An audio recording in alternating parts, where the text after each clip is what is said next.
po śniadanku właśnie lecę do Gdyni. Na sparingi się na 12 mamy, więc jest Mona Lisa. Mona Lisa! Chcę mieć kartę Fiza! Aha, aha! Drugi miesiąc, druga walka na gali Silesia, drugie zwycięstwo. Chyba fajne zwieńczenie tego roku.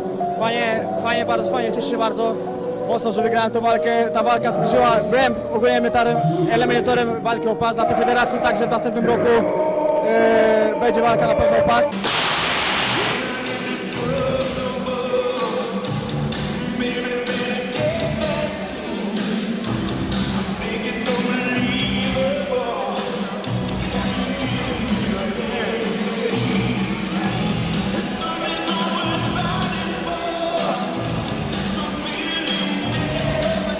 Tak, K1, walka K1 na małe pioskówki, walka o pas Silesia MMA, nie?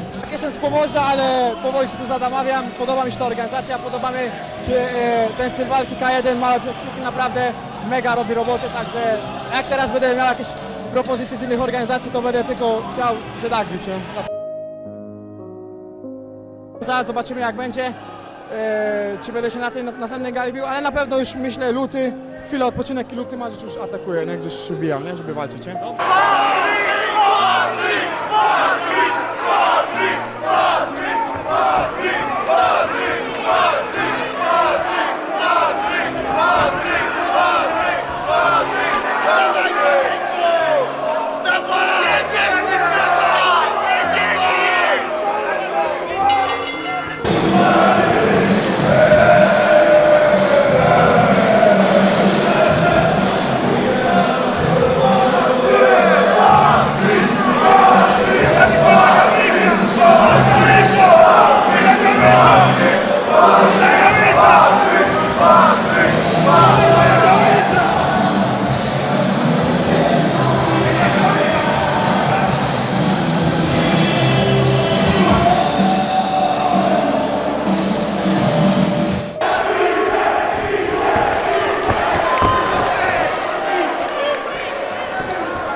Dziękujemy.